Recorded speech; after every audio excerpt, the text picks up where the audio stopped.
Welcome to the deep dive. Today, we're taking a really hard look at the 2003 Heidelberg murders.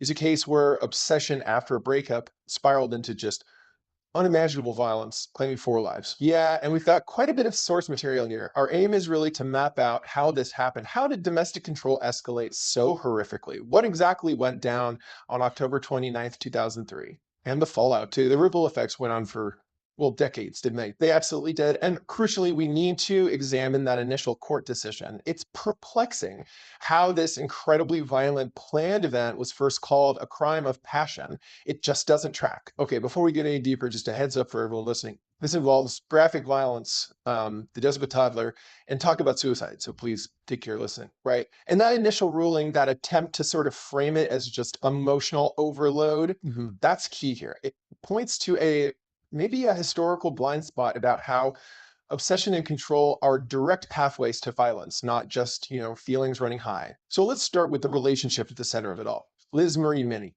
born in 1984. Her mom described her as quite gentle, someone who wrote a lot in diaries, especially during tough times. And in 2001, she's 17. She meets Jan Rosley. He's 22. That age gap, nearly 6 years.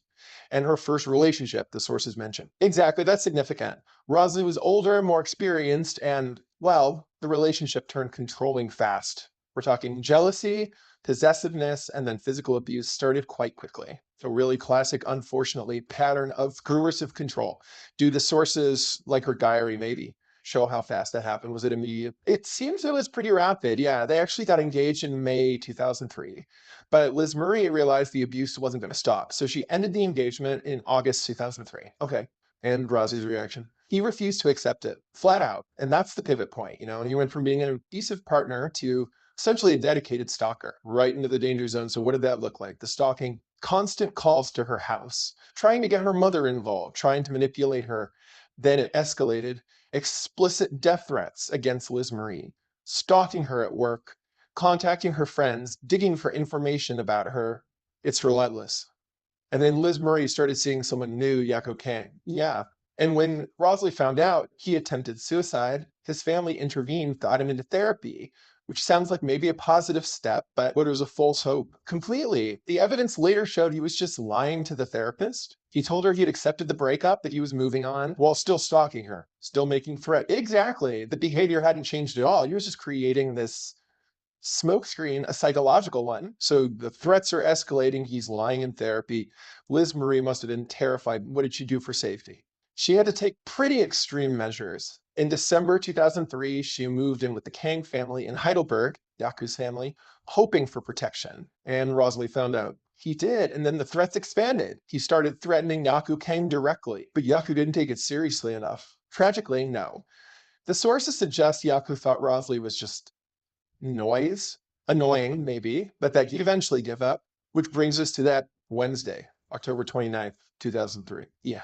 Rosley starts the day unbelievably at a therapy session. He convinces the therapist he's doing much better, ready to move on. Wow. So he's actively performing normalcy right before executing his plan. That therapy session is just chilling evidence of premeditation. He leaves there knowing Wednesday is Liz Marie's day off. He checks her workplace first, confirms she isn't there, and then drives straight to the Kang house. Straight there. His mind was made up, it seems. If he couldn't have her, she couldn't live. And when he gets there, the Kang parents and Yaku are out. Correct. The only person home is Yaku's younger brother, Aubrey Kang. He was 21. Rosalie breaks in. He breaks in, and Aubrey finds him in Liz Marie's bedroom, going through her things, reading her diary. God, what happens to Rosalie's account? It's horrifyingly detached. He claims there is a struggle. He says he grabbed a knife from the kitchen counter and stabbed Aubrey. And his own words, quoted in the sources, were something like, I realized I could kill him, but I did not care. Did not care. Just cold. Aubrey dies there on the kitchen floor. Yes. And right as this is happening, like almost immediately after, disaster compounds. Heloise Faison, a friend of the Kangs who's 23, arrives. She was there to pick up Aubrey. And she wasn't alone. She had her 3-year-old son with her. Donovan Faison walked right into the scene. Rosalie saw Aubrey dead on the floor and decided instantly they couldn't be witnesses. They had to be silenced. So he attacks Heloise. viciously. She fought back, apparently trying desperately to shield her son. She suffered multiple stab wounds, 4 to the chest, hitting her heart, her lung. Just brutal. And little Donovan. Once Heloise was down, Rosalie turned on the 3-year-old, stabbed him 4 times. Once in the back, it seems like the little boy tried to run. Then 3 times in the chest. It's almost impossible to comprehend. And what he does next shows it wasn't just chaotic rage, it was methodical. He searches the house, finds cable ties. He binds Heloise's hands and feet, presumably to make it look like a robbery gone wrong, staging the scene. Exactly. He drags Heloise and Donovan into one bathroom, drags Aubrey into another, and then this detail is just haunting. He starts cleaning up the pool of Aubrey's blood in the kitchen with newspaper. Cleaning. Why? The speculation is it's almost illusional, maybe trying to create some semblance of calm. So Liz Marie wouldn't panic instantly when she walked in. He was still waiting for her, the primary target. He was waiting, and his horrific plan, in that sense, worked. Liz Marie arrived home, walked in, saw him. They saw the blood, saw him bent over the kitchen floor, cleaning blood. She screamed immediately, forced her into the bedroom, and stabbed her 14 times. Then, afterwards, he undressed her, tied her up with more cable ties, electrical tape. Why? The report said. He later admitted he wanted it to look like a rape and robbery, again, staging, calculation. And then he just leaves. Takes her car, her bank card, cell phones, crucially, her diary and a notebook he found. Then drives away. The King parents find them. Yes, they return home to that absolute house of horrors. Unimaginable. The senior detective on scene, Dion Doole, spoke later about how finding Donovan's small body under his mother deeply affected him. It's just gut-wrenching, and the Kings knew who it was. Immediately, they told the police about Rosalie, the history, the threats. Police talked to him initially, but let him go. Yes, visited him, but didn't detain him at first. But things moved quickly then.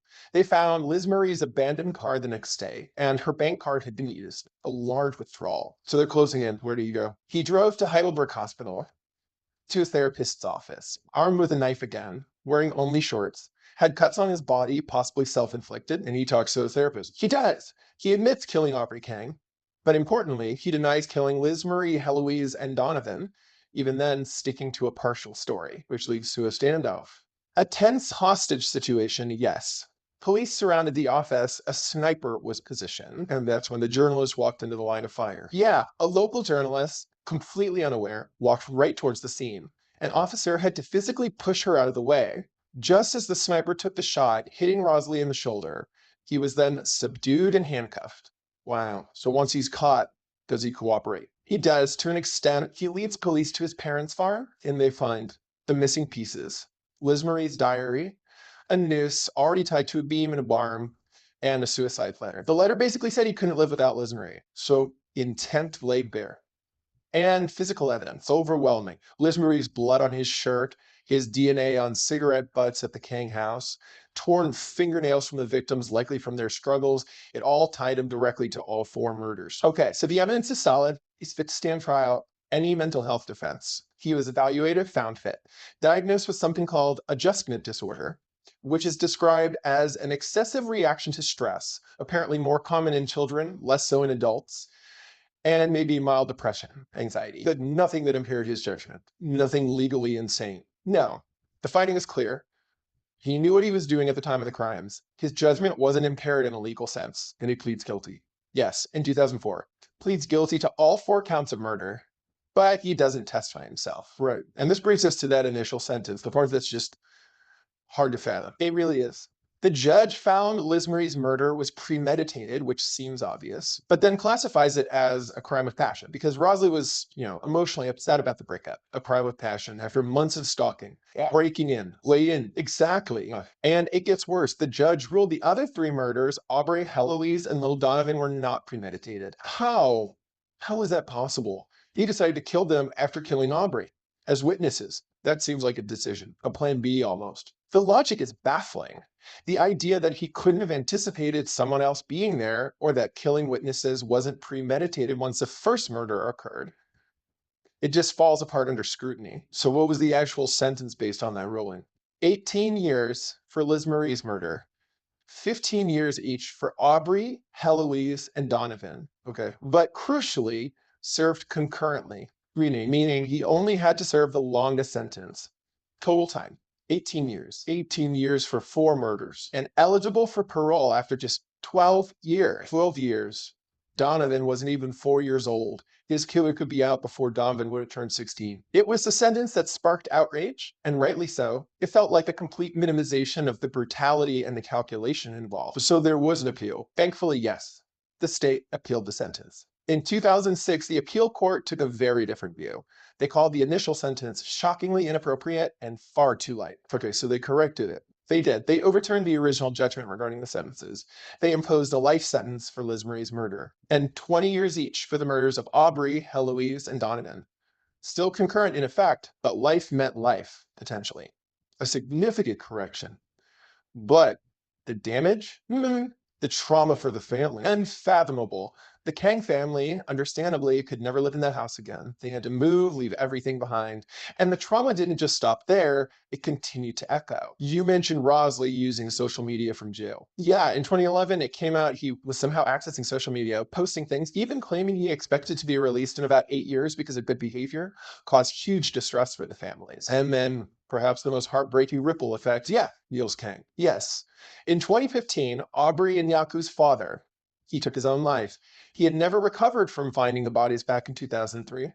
Yaku, his son, stated very clearly, Rosley claimed his 5th victim from behind bars. Just devastating. The trauma literally killed him years later. And the layers of tragedy for this family, it's almost unbearable.